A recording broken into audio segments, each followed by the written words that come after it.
Vesper മീറ്റിംഗിലേക്ക് കടന്നു വന്നിരിക്കുന്ന എല്ലാവരെയും ഈ മീറ്റിംഗിലേക്ക് സാദരം സ്വാഗതം ചെയ്യുന്നു.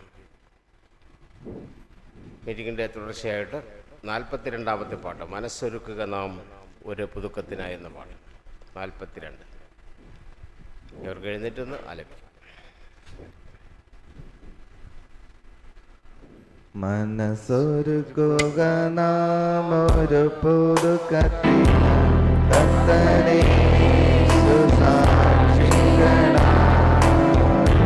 മനസ്സൊരുക്കുക നാം ഒരു പുതുക്കത്തിനായി കർത്തനേശു സാക്ഷികളായി ഒത്തുചേർന്നിടാം ഒത്തുപാടിടാം കർത്തനേശു മഹത്വത്തിനായി ഒത്തുചേർന്നിടാം ഒത്തുപാടിടാം കർത്തനേശു മഹത്വത്തിനായി മനസ്സൊരുക്കുക നാം ഒരു പുതുക്കത്തിനായി കർത്തനേശു സാക്ഷികളായി കണ്ണുനീരിൽ നാം ഒരുമിച്ചു വിതച്ചിടുക ആർപ്പോട് കൊയ്തെടുക്കും കണ്ണുനീരിൽ നാം ഒരുമിച്ചു വിതച്ചിടുക ആർപ്പോട് കൊയ്തെടുക്കും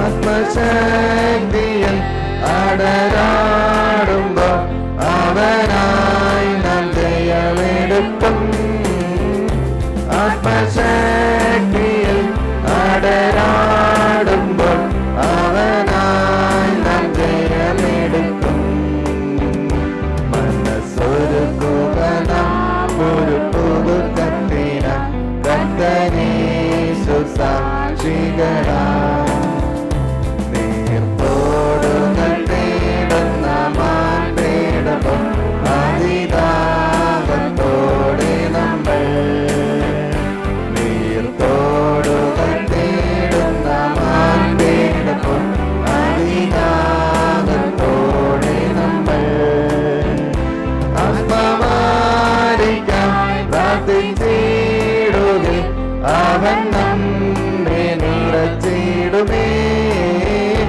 ആത്മമാരിക്കായി പ്രാർത്ഥിച്ചിടുകെ അവൻ നമ്മെ നിറച്ചിടുമേ മനസ്സൊരുക്കുക നാം ഒരു പുതുക്കത്തിനായി കർത്തനേശു സാക്ഷികളായി ദൈവസ്നേഹത്തിൽ നാം വളർന്നിടുമ്പോൾ ലോകരേശുവെ അറിയും ദൈവസ്നേഹത്തിൽ നാം വളർന്നിടുമ്പോൾ ലോകരേശുവെ അറിയും സഭയേകമാം ഒരു ദേഹമാം പ്രഭവീഷണം ഈകത്ത് സഭയേകമാം ഒരു ദേഹമാം പ്രഭവീഷണം ഈകത്ത് മനസ്സൊരുക്കുക നാം ഒരു പുതുക്കത്തിനായി കർത്തനേശു സാക്ഷികളായി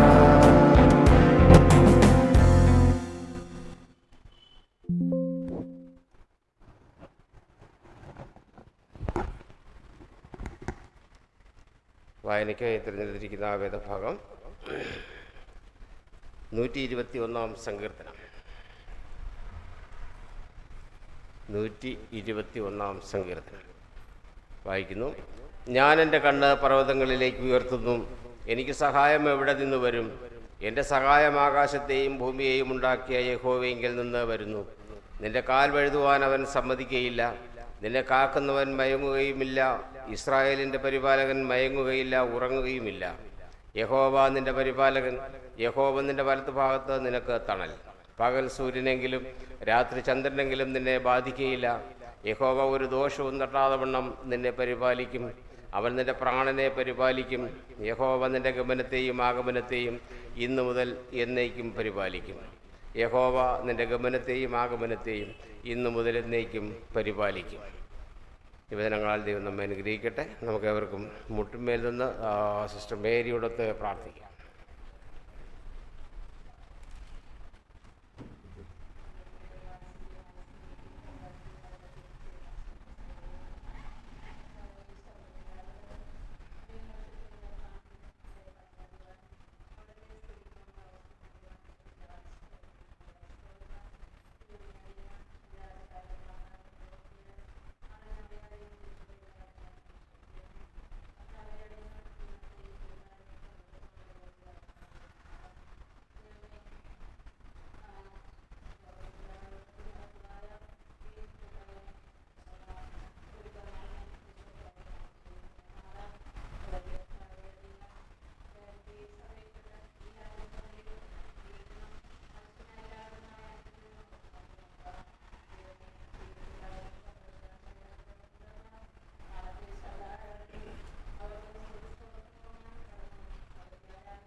ദൈവത്തിൻ്റെ അതിപരിശുദ്ധമായ നാമം വാഴ്ത്തപ്പെടുമാറാകട്ടെ.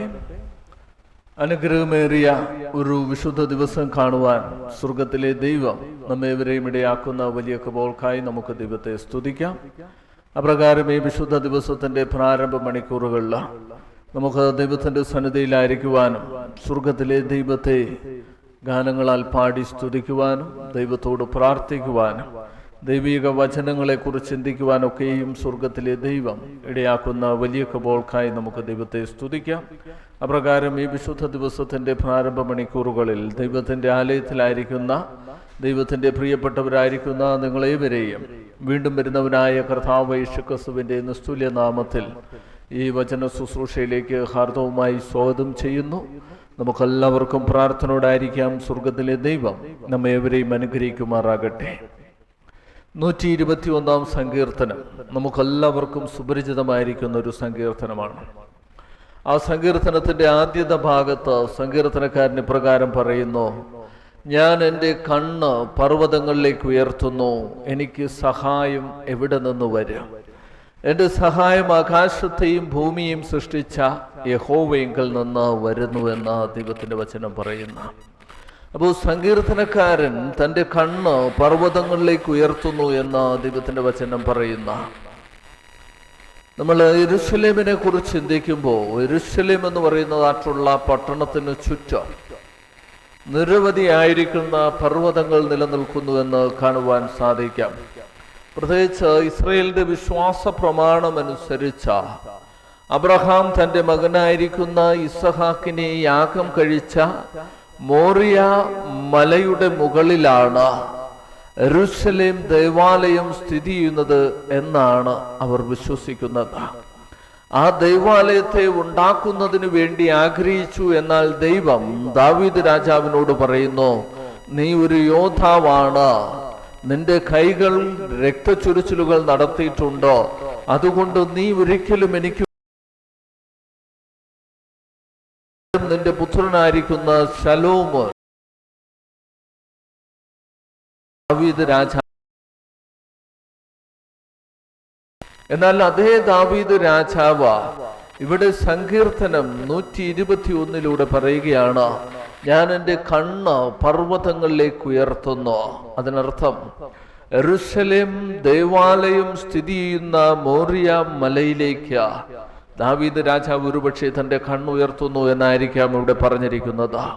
അതല്ല എങ്കിൽ ദൈവത്തിന്റെ വിരലുകൾ കൊണ്ട് കൽപ്പലകളിൽ കൽപ്പന എഴുതി മോശയുടെ കരങ്ങളിൽ നൽകിയ സീനായ് മലയിലേക്കോ ഒലിവ് മലയിലേക്കോ എവിടേക്കായാലും ഇവിടെ സങ്കീർത്തനക്കാരൻ തൻ്റെ കണ്ണ് പർവ്വതങ്ങളിലേക്ക് ഉയർത്തുന്ന. എന്നാൽ ഇതൊന്നുമല്ല സങ്കീർത്തനക്കാരൻ ഇവിടെ ഉദ്ദേശിക്കുന്നത് എന്ന് നമുക്ക് മനസ്സിലാക്കുവാൻ സാധിക്കാം. കാരണം സ്വർഗത്തിലെ ദൈവം യെശയ്യാ പ്രവചനം 58 അധ്യായത്തിൽ അല്ലെങ്കിൽ യെശയ്യാ പ്രവചനത്തില് ദൈവം പിശാചിനെ കുറിച്ച് പറഞ്ഞിരിക്കുന്നതായിട്ടുള്ള സമയത്ത് പിശാച് പറയുന്നത്: ഞാൻ എൻ്റെ സിംഹാസനം അത്യുന്നതിന് മുകളിൽ വയ്ക്കും, അല്ലെങ്കിൽ സമാഗമ പർവ്വതത്തിലേക്ക് ഞാൻ കയറും എന്ന് അവിടെ യെശയ്യാ പ്രവാചകൻ പിശാചിനെ കുറിച്ച് പറയുമ്പോൾ, ലൂസിഫറിനെ കുറിച്ച് പറയുമ്പോൾ പറഞ്ഞിരിക്കുന്നതായിട്ട് കാണുവാൻ സാധിക്കാം. ഈ സമാഗമ പർവ്വതത്തെക്കുറിച്ച്, സ്വർഗത്തിലെ ഈ പർവ്വതത്തെക്കുറിച്ച് ചിന്തിക്കുമ്പോൾ അവിടെയാണ് ദൈവത്തെ ആരാധിക്കുന്നതിന് വേണ്ടി ആരാധന കൂട്ടം അല്ലെങ്കിൽ ഗായക സംഘം, മാലാഖമാർ, കെരൂബുകൾ കടന്നു വന്നിരുന്നത് എന്ന് നമുക്ക് മനസ്സിലാക്കുവാൻ സാധിക്കാം.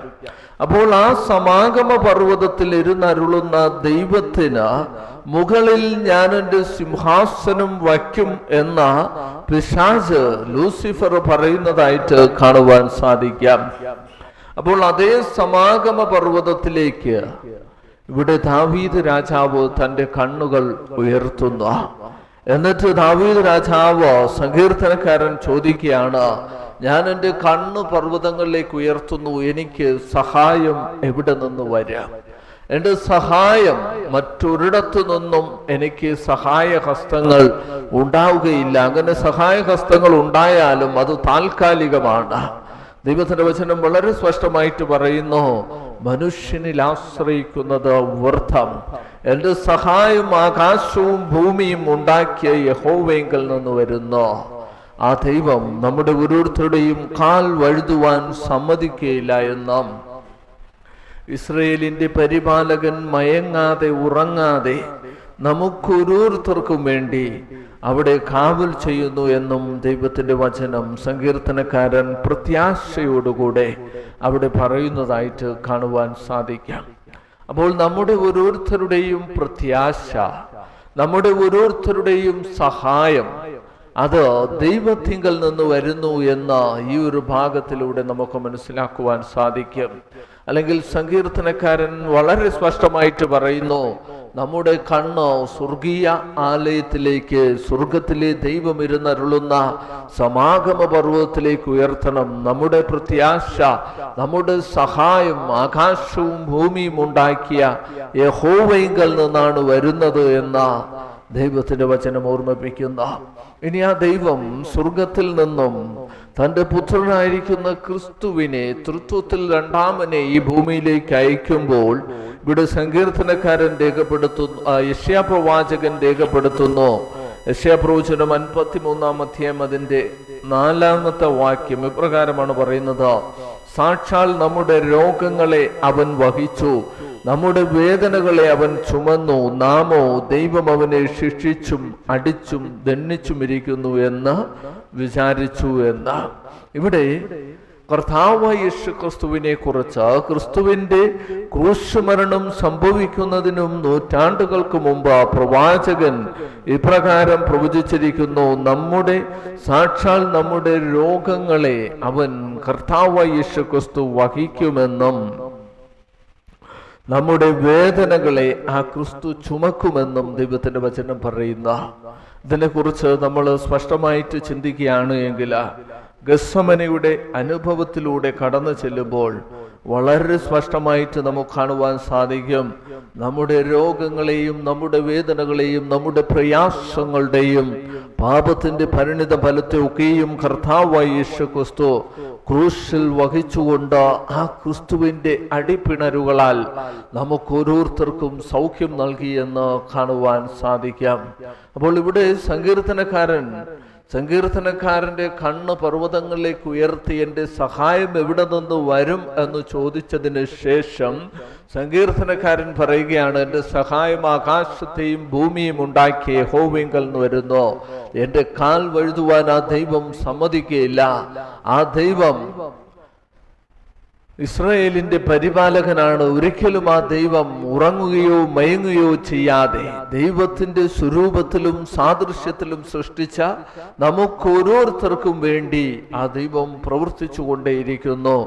സഹായം സ്വർഗത്തിലെ ദൈവത്തിൽ നിന്നും മാത്രമാണ് എന്ന ആ ദൈവം ഈ ഭൂമിയിലേക്ക് കടന്നു വന്നപ്പോൾ മനുഷ്യരൂപമെടുത്ത വേഷത്തിൽ തന്നെത്താൻ ഒഴിച്ച് ഈ ഭൂമിയിലേക്ക് കടന്നു വന്നപ്പോൾ ആ ദൈവത്തെക്കുറിച്ച് യെശയ്യാ പ്രവാചകൻ പറയുന്നു, ആ ദൈവം നമ്മുടെ പാപങ്ങളെ വഹിച്ചു, നമ്മുടെ രോഗങ്ങളെ വഹിച്ചു, നമ്മുടെ വേദനകളെ വഹിച്ചു, കാൽവരിയിൽ നമുക്ക് ഓരോരുത്തർക്കും വേണ്ടി മരിച്ചു എന്ന ദൈവത്തിന്റെ വചനം രേഖപ്പെടുത്തുന്ന ആ ക്രിസ്തു നമ്മുടെ ഓരോരുത്തരുടെയും വേദനകളെ, പാപങ്ങളെ, രോഗാവസ്ഥകളെ ഒക്കെയും കാൽവരിയിൽ വഹിച്ചതായിട്ടുള്ള സമയത്ത് പാപത്തിന്റെ ഭാരം അതികഠിനമായിരുന്നു എന്നും അത് വഹിക്കുന്നതിലും അപ്പുറമായിരുന്നു എന്നും ആ പാപങ്ങളെ ഒക്കെയും പിതാവായ ദൈവം പുത്രന്റെ മേലിട്ടപ്പോൾ പുത്രനായ ക്രിസ്തു കഴിയുമെങ്കിൽ ഈ പാനപാത്രം എങ്കിൽ നിന്ന് നീക്കണമേ എന്ന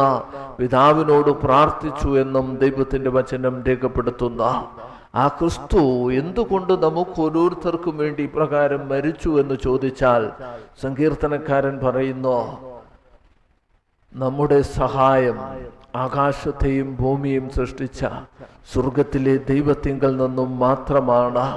ആ ദൈവത്തിന്റെ സ്വരൂപത്തിലും സാദൃശ്യത്തിലുമാണ് നമ്മളെ ഓരോരുത്തരെയും സൃഷ്ടിച്ചിരിക്കുന്നത്. അതുകൊണ്ട് നമുക്ക് സഹായഹസ്തമായിരിക്കുവാൻ, നീട്ടിയ സഹായം നൽകുവാൻ ആ ദൈവിക കരം അല്ലാതെ മറ്റൊന്നിനും സാധിക്കുകയില്ല എന്ന ദൈവത്തിന്റെ വചനം പറയുന്ന. ഇനി ആ ക്രിസ്തു ക്രൂശിൽ നമ്മുടെ രോഗങ്ങളെ, നമ്മുടെ പാപങ്ങളെ, നമ്മുടെ വേദനകളെ, നമ്മുടെ പ്രയാസങ്ങളെ ഒക്കെയും വഹിക്കുന്നതിന് മുമ്പ് ആ ക്രിസ്തു ഈ ഭൂമിയിലായിരുന്ന വേളയില പലർക്കും രോഗസൗഖ്യം നൽകുന്നതായിട്ട് കാണുവാൻ സാധിക്കും. അപ്രകാരത്തിലുള്ള ഒരു രോഗസൗഖ്യത്തിന്റെ അനുഭവത്തെ കുറിച്ച് അല്പമായിട്ട് ചിന്തിച്ച് നമുക്ക് ഈ ഭാഗം അവസാനിപ്പിക്കാം. യോഹന്നാന്റെ സുവിശേഷം 5-ാം അധ്യായം അതിന്റെ 10-ാമത്തെ വാക്യം ദൈവത്തിന്റെ വചനം പ്രകാരം പറയുന്നു: എന്നാൽ അന്ന് ശബതായിരുന്നു, ആകയാൽ യഹൂദന്മാർ സൗഖ്യം പ്രാപിച്ചവനോട് ഇന്ന് ശബതാകുന്നു, കിടക്ക എടുക്കുന്നത് വിഹിതമല്ല എന്ന് പറഞ്ഞു. അവൻ അവരോട്, എന്നെ സൗഖ്യമാക്കിയവൻ കിടക്ക എടുത്ത് നടക്ക എന്ന് എന്നോട് പറഞ്ഞു എന്ന് ഉത്തരം പറഞ്ഞു.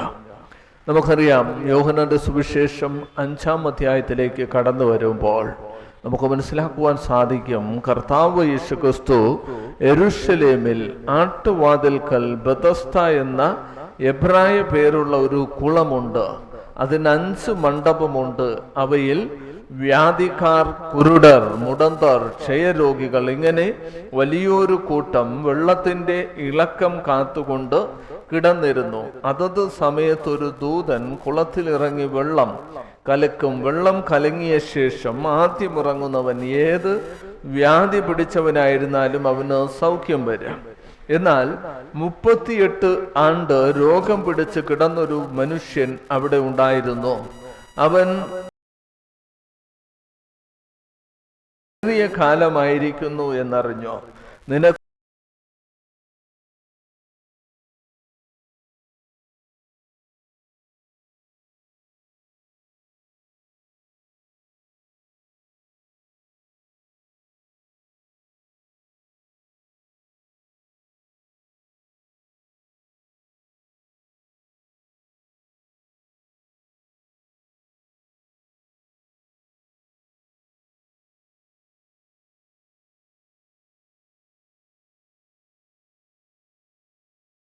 ത്തിലേക്ക് കടന്നു ചെല്ലുമ്പോൾ ആ യെരൂശലേം ദേവാലയത്തിനു മുമ്പ് യെരൂശലേം പട്ടണത്തിൽ ദേവാലയത്തിനടുത്ത് സ്ഥിതി ചെയ്തിരുന്നതായിട്ടുള്ള ഒരു സ്ഥലം, അതിനെ പറയുന്നത് ആട്ടുവാതിൽക്കൽ എന്നാണ്. ബെതസ്ത എന്ന എബ്രായ പേരുള്ള ഒരു കുളം ഉണ്ടായിരുന്നു. അവിടെ നാനാവ്യാധിക്കാരായിരിക്കുന്ന ആളുകൾ അവിടെ ഉണ്ടായിരുന്നു. ആ കുളത്തിന് അനക്കം തട്ടുമ്പോൾ കുളത്തിലിറങ്ങി രോഗസൗഖ്യം നേടുന്നതിന് വേണ്ടി നാനാവ്യാധിക്കാരായിരിക്കുന്ന ജനങ്ങൾ അവിടെ കിടന്നിരുന്നു. എന്നാൽ അതിൽ 38 വർഷമായിട്ട് രോഗം ബാധിച്ചതായിട്ടുള്ള ഒരു വ്യക്തി, ചിന്തിച്ചു നോക്കുക, നീണ്ട 38 വർഷം ഒരു രോഗം ബാധിച്ചിട്ട് അല്ലെങ്കിൽ പാരലൈസ് ആയിട്ട് കിടക്കുന്നതായിട്ടുള്ള ഒരു വ്യക്തി, പക്ഷപാതക്കാരനായിരിക്കുന്ന വ്യക്തി, അങ്ങോട്ടും ഇങ്ങോട്ടും അനങ്ങുവാൻ കഴിയാതെ എപ്പോഴെങ്കിലും എനിക്ക് സൗഖ്യം ലഭിക്കുമെന്നുള്ള പ്രത്യാശയിലായിരിക്കുന്നതായിട്ടുള്ള ഒരു വ്യക്തി. ആ വ്യക്തിയെ കണ്ടിട്ട് കർത്താവ് യേശുക്രിസ്തു ചോദിക്കുകയാണ്, സൗഖ്യമാകുവാൻ നിനക്ക് മനസ്സുണ്ടോ എന്ന. കാരണം നമുക്ക് ഏവർക്കും ഉള്ള സഹായം സ്വർഗത്തിലെ ദൈവമാണ്. ഈ പക്ഷപാതക്കാരനും ലഭിക്കേണ്ടതായിട്ടുള്ള സഹായം ക്രിസ്തുവിൽ നിന്ന് മാത്രമേ ലഭിക്കുകയുള്ളൂ. ആ പക്ഷപാതക്കാരൻ തൻ്റെ കണ്ണ് സ്വർഗത്തിലെ ദൈവത്തിങ്കലേക്ക് ശ്രദ്ധ വച്ചു. അപ്പോൾ ദൈവത്തിന്റെ പുത്രനായിരിക്കുന്ന ക്രിസ്തു ആ വ്യക്തിയുടെ അടുക്കലേക്ക് ഇറങ്ങി വന്നിട്ട് ആ വ്യക്തിയോട് ചോദിക്കുകയാണ്, നിനക്ക് സൗഖ്യം പ്രാപിക്കുവാൻ മനസ്സുണ്ടോ എന്ന്. എന്നാൽ ആ വ്യക്തി അവിടെ നൽകുന്നതായിട്ടുള്ള ഉത്തരം വ്യത്യസ്തമാണ്. ഞാൻ തന്നെ ചെല്ലുമ്പോൾ മറ്റൊരുത്തൻ എനിക്ക് മുമ്പായി ഇറങ്ങുന്നു എന്ന് പറഞ്ഞു. ആ വ്യക്തിയോട് ക്രിസ്തു ചോദിക്കുന്നത്, നിനക്ക് സൗഖ്യമാകുവാൻ മനസ്സുണ്ടോ എന്നാണ്. ആ വ്യക്തി കർത്താവ് യേശുക്രിസ്തുവിനോട്, അതേ കർത്താവ്, എനിക്ക് സൗഖ്യമാകുവാൻ മനസ്സുണ്ട് എന്ന് പറയുന്നതിന് പകരം ആ വ്യക്തി മാനുഷികമായിരിക്കുന്ന കാര്യങ്ങളിൽ തന്റെ ശ്രദ്ധ ചെലുത്തുന്നതായിട്ട് നമുക്ക് കാണുവാൻ സാധിക്കും. ആ വ്യക്തി പറയുകയാണ്, ഈ കുളമാണ് ഏകാശ്രയം, ഈ കുളത്തിൽ ഇറങ്ങിയാൽ എനിക്ക് സൗഖ്യം ലഭിക്കും എന്നെനിക്കറിയാം. എന്നാൽ എനിക്ക് ആദ്യമായിട്ട് ആ കുളത്തിന് ഓളം ഉണ്ടാകുന്ന സമയത്ത് എനിക്ക് ഇറങ്ങുവാൻ സാധിക്കുന്നില്ല. ഞാൻ ഇറങ്ങുന്നതിന് മുമ്പേ മറ്റൊരു വ്യക്തി വന്നോ സൗഖ്യം പ്രാപിച്ചു കടന്നു പോകുന്നു എന്ന് ഇവിടെ ഈ പക്ഷപാതക്കാരൻ ക്രിസ്തുവിനോട് പറയുന്നു. ആ പക്ഷപാതക്കാരൻ അപ്രകാരം ക്രിസ്തുവിനോട് പറയുന്നുവെങ്കിൽ പോലും ആ പക്ഷപാതക്കാരന്റെ മനസ്സിലെ ഇന്റൻഷൻ മനസ്സിലാക്കുന്ന കർത്താവ് യേശുക്രിസ്തു ആ വ്യക്തിയോട് പറയുകയാണ്, നിന്റെ കിടക്ക എടുത്ത് നടക്ക എന്ന്. പക്ഷെ ഒരു പ്രശ്നം ഇവിടെ ഉണ്ടാകുന്നത്, ഇതുപോലെ ഒരു വിശുദ്ധ ദിവസത്തിലാണ് ഇത് സംഭവിക്കുന്നത് എന്ന് നമുക്ക് കാണുവാൻ സാധിക്കാം. ഇവിടെ പരീക്ഷന്മാരും ശാസ്ത്രിമാരും മത നേതാക്കന്മാരും പുരോഹിതന്മാരൊക്കെയും കർത്താവ് യേശുക്രിസ്തുവിനെ ഒരു കുറ്റം വിധിക്കുന്നതിന് വേണ്ടി തരം നോക്കി കാത്തിരിക്കുന്നതായിട്ടുള്ള വേളയിലാണ് ഇത് സംഭവിക്കുന്നത്. കർത്താവ് യേശുക്രിസ്തു ഈ ഭൂമിയിലേക്ക് കടന്നു വരുന്നതിന് മുമ്പ് തന്നെ കർത്താവ് യേശുക്രിസ്തുവിനെ എങ്ങനെയും കൊടുക്കണമെന്ന് പിശാച് ആഗ്രഹിക്കുന്നു. കാരണം ഉൽപ്പത്തി പുസ്തകം 3-ാം അധ്യായം അതിന്റെ 15-ാമത്തെ വാക്യത്തിൽ പാപം ചെയ്ത് ദൈവ തേജസ് നഷ്ടപ്പെടുത്തിയതായിട്ടുള്ള മനുഷ്യന് സ്വർഗത്തിലെ ദൈവം ശിക്ഷ വിധിക്കുന്നതോടൊപ്പം തന്നെ അവിടെ പ്രത്യാശയുടെ വാക്തത്വവും സ്വർഗത്തിലെ ദൈവം നൽകുന്നതായിട്ട് കാണുവാൻ സാധിക്കും. അവിടെ സ്വർഗത്തിലെ ദൈവം പറയുന്നത്, ഞാൻ നിനക്കും നിന്റെ സന്തതിക്കും. ഇവിടെ സ്ത്രീയോടാണ് പറയുന്നത്, ഞാൻ നിനക്കും നിന്റെ സന്തതിക്കും. അതുപോലെ പിശാചിനെ, അല്ലെങ്കിൽ പഴയ പാമ്പായിരിക്കുന്ന ആദമിനെയും അവയെയും തെറ്റിച്ചു കളഞ്ഞ പഴയ പാമ്പായിരിക്കുന്ന പിശാചിന്റെ തല നീ തകർക്കും. സ്ത്രീയുടെ സന്തതിയായി ഈ ഭൂമിയിൽ ജനിച്ച കർത്താവ് യേശുക്രിസ്തുവിനെ കുറിച്ച് നൂറ്റാണ്ടുകൾക്ക് മുമ്പ് പാപം ഈ ഭൂമിയിൽ ആവിർഭവിച്ച സമയത്ത് തന്നെ സ്വർഗത്തിലെ ദൈവം വാക്തത്വം നൽകുന്നതായിട്ട് കാണുവാൻ സാധിക്കും. വാക്തത്വം മശിഹയിലൂടെ മാനവകുലത്തിനുള്ള രക്ഷാ, പിശാചിന്റെ തല തകർക്കുവാനിരിക്കുന്ന ക്രിസ്തുവിനെ ആദമിനും അവയ്ക്കും വേണ്ടി സ്വർഗത്തിലെ ദൈവം പരിചയപ്പെടുത്തി നൽകുന്നതായിട്ട് കാണുവാൻ സാധിക്കും. എന്നാൽ ആ ക്രിസ്തു ഈ ഭൂമിയിലേക്ക് കടന്നു വരുന്നതിന് മുമ്പ് തന്നെ ക്രിസ്തുവിനെ എങ്ങനെയും തകർക്കണമെന്ന പിശാച തന്ത്രം മെനഞ്ഞു വച്ചിരിക്കുന്നതായിട്ട് കാണുവാൻ സാധിക്കാം. സ്വർഗത്തിൽ യുദ്ധമുണ്ടായപ്പോൾ പിശാചിനെ പരാജയപ്പെടുത്തിയത് കർത്താവ് യേശുക്രിസ്തു. അതിനുശേഷം ആ ക്രിസ്തു ഈ ഭൂമിയിലായിരുന്നപ്പോൾ മരുഭൂമിയിൽ ക്രിസ്തുവിനോട് പിശാച് പോരാടുന്നു. എന്നാൽ പിശാച് പരാജയപ്പെടുന്നു. എങ്ങനെയും ക്രിസ്തുവിനെ തകർക്കണമെന്ന് ആഗ്രഹിച്ച പിശാച് ഇവിടെ യഹൂദ മത നേതാക്കന്മാരിലൂടെ പ്രവർത്തിക്കുന്നതായിട്ട് നമുക്ക് കാണുവാൻ സാധിക്കും. അങ്ങനെ ശബത്തിൽ വിഹിതമായിരിക്കുന്ന കാര്യം കർത്താവ് യേശുക്രിസ്തു ചെയ്യുമ്പോൾ 38 വർഷക്കാലം, ആകയാൽ ശബത്തിൽ നന്മ ചെയ്യുന്നത് വിഹിതം തന്നെ എന്ന് ലോകത്തോട് പഠിപ്പിച്ച കർത്താവ് യേശുക്രിസ്തു മനുഷ്യന് നിത്യജീവന് ആധാരമായിരിക്കുന്ന കർത്താവ് യേശുക്രിസ്തു, ക്രിസ്തുവിനെ കുറിച്ച് ദൈവത്തിന്റെ വചനം പറയുന്നത്, പാപം ഒഴികെ മറ്റെല്ലാത്തിലും നമുക്ക് സമൻ. കൽപ്പനാ ലംഘനം ഒരിക്കൽ പോലും ചെയ്തിട്ടില്ലാത്ത ക്രിസ്തു ശബത്തിൽ ഒരു വ്യക്തിക്ക് സൗഖ്യം നൽകുമ്പോൾ അവർ ക്രിസ്തുവിനെ ചോദ്യം ചെയ്യുന്നതായിട്ടും ക്രിസ്തു ദൈവത്തിന്റെ പുത്രനല്ല എന്ന് ലോകത്തിന് വരച്ചു കാണിക്കുന്നതായിട്ടും കാണുവാൻ സാധിക്കാം. എന്നാൽ ദൈവത്തിന്റെ വചനം പറയുന്നു, ആ ക്രിസ്തുവിന്റെ അടിപ്പിണരുകളാലാണ് നമുക്ക് സൗഖ്യം. ആ സൗഖ്യദായകനായിരിക്കുന്ന ക്രിസ്തു 38 വർഷക്കാലം പക്ഷപാതം പിടിച്ചതായിട്ടുള്ള വ്യക്തിക്ക് ഇവിടെ സൗഖ്യം നൽകുന്നതായിട്ട് കാണുവാൻ സാധിക്കാം. ആകയാൽ ശബത്തിൽ നന്മ ചെയ്യുന്നത് വിഹിതം തന്നെ എന്നാണ് ക്രിസ്തു പറഞ്ഞിരിക്കുന്നത്. ആ ക്രിസ്തു ശബത്തിൽ അനുഗ്രഹിക്കപ്പെട്ട നന്മ 38 വർഷക്കാലം രോഗിയായിരുന്നതായിട്ടുള്ള വ്യക്തിക്ക് നൽകുന്നതായിട്ട് കാണുവാൻ സാധിക്കാം. ഇതിൽ നിന്നും നാം മനസ്സിലാക്കേണ്ടതായിട്ടുള്ള കാര്യം, നമ്മുടെ സഹായം അത് ആകാശത്തെയും ഭൂമിയെയും സൃഷ്ടിച്ച ദൈവത്തിങ്കൽ നിന്നാണ് വരുന്നത്. ലോകം പലവിധമായിട്ടുള്ള നിയമങ്ങൾ ഉണ്ടാക്കി ശബത്തിനെ കഠിനപ്പെടുത്തി ശബത്തിൽ നന്മ ചെയ്യുന്നത് വിഹിതമല്ല എന്ന് പറയുന്ന വേളയിലാണ് ക്രിസ്തു ശബത്തിൽ നന്മ ചെയ്യുന്നത് വിഹിതം തന്നെ എന്ന് നമ്മെ പഠിപ്പിക്കുന്നതായിട്ട് കാണുവാൻ സാധിക്കാം.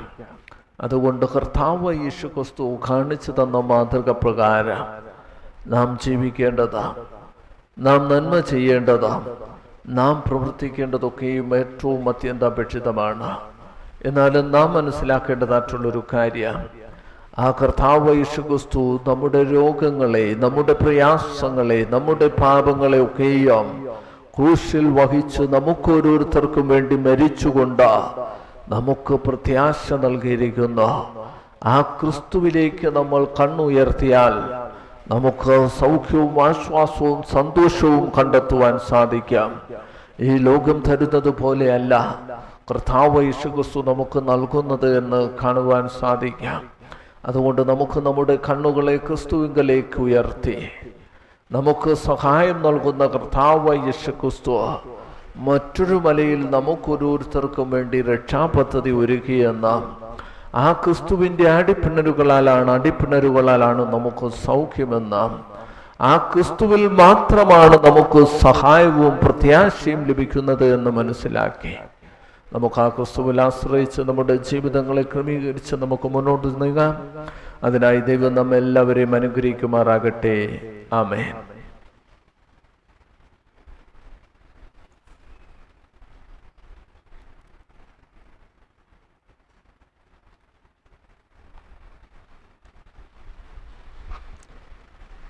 നമുക്കായി വചനം സംസാരിച്ച ബഹുമാനമുള്ള പാസ്റ്റർക്ക് നന്ദി അർപ്പിക്കുന്നു. ഈ മീറ്റിങ്ങിൻ്റെ അവസാനമായിട്ട് 313 പാട്ട്, സ്വർഗനാട്ടിലൻ പ്രിയൻ തീർത്തിടും എന്ന പാട്ട്, 313. ഈ പാട്ട് പാടിയ ശേഷം മിസ്റ്റർ ലിബിനുമായിട്ട് നമുക്ക് പ്രാർത്ഥിക്കാം.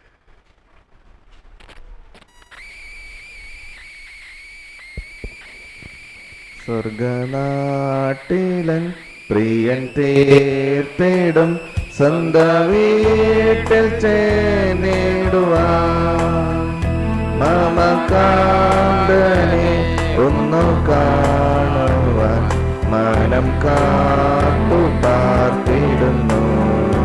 മമകാന്തനെ ഒന്നു കാണുവാൻ മനം കാത്തു പാർത്തിടുന്നു. ഇന്നുമെന്നിൽ സിയോൻ യാത്രയിൽ എന്നും കിന്നത മാത്രം. ഇന്നു വന്നു നീ എന്നെ ചേർക്കുമോ അന്നെ തീരുവേദനകൾ. ഇന്നു വന്നു നീ എന്നെ ചേർക്കുമോ അന്നെ തീരും വേദനകൾ. മരുഭൂമിയിൽ തളരാതെ ഞാൻ മരുവുന്നു നിൻ കൃപയാൽ. ഒരു നാളും നീ പിരിയാതെന്നെ കരുതുന്നു കൺമണി പോൽ. ഒരു നാളും നീ പിരിയാതെന്നെ കരുതുന്നു കൺമണി പോൽ.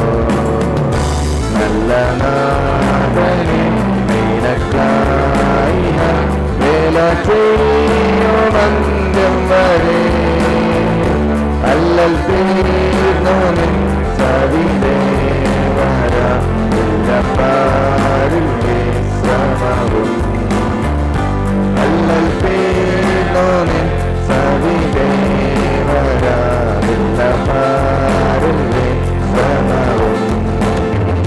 കർത്തൃകാകളം വാനിൽ കേൾക്കുവാൻ കാലമായില്ലേ പ്രിയനേ. ആശയേറുന്നേ നിന്നെ കാണുവാൻ ആമേനേശുവേ വരണേ. ആശയേറുന്നേ നിന്നെ കാണുവാൻ ആമേനേശുവേ വരണേ. സ്വർഗനാട്ടിലൻ പ്രിയൻ തീർത്തിടും സ്വന്തം വീട്ടിൽ ചേർന്നിടുവാൻ മമകാന്തനെ ഒന്നു കാണുവാൻ മനം കാത്തു പാർത്തിടുന്നു. മമ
ആമേൻ. സ്വർഗ്ഗസ്ഥനായ ഞങ്ങളുടെ പിതാവേ, തിരുനാമം സ്വീകരിക്കപ്പെടണമേ, തിരുരാജ്യം വരണമേ, തിരുയിഷ്ടം സ്വർഗ്ഗത്തിലെ പോലെ ഭൂമിയിലുമാകണം. ഞങ്ങൾക്ക് ആവശ്യമുള്ള ആഹാരം തരണമേ, ഞങ്ങളുടെ കടക്കാരെ ക്ഷമിക്കുന്നത് പോലെ പാപകടങ്ങളെ കൊണ്ട് ക്ഷമിക്കണം. പരീക്ഷയിലേക്ക് പ്രവേശിപ്പിക്കാതെ ദുഷ്ടനിൽ നിന്ന് വിടുവിക്കണം. ഞങ്ങളുടെ രാജ്യവും രാജ്യശക്തിയും ശക്തിയും മഹത്വവും മഹത്വവും എന്നേക്കുമുള്ളതാകുന്നു. ആമേൻ. ആമേൻ. പിതാവായ ദൈവത്തിൻ്റെ സ്നേഹവും പുത്രനായ യേശുക്രിസ്തുവിൻ്റെ കൃപയും ആശ്വസിപ്പിക്കുന്ന പരിശുദ്ധാത്മാവിൻ്റെ കൂട്ടായ്മ ഇടപെടലും നാം ഓരോരുത്തരോടും എന്നും എന്നേക്കും അങ്ങയുടെ വരവോളം കൂടെ ഇരിക്കുമാറാകട്ടെ.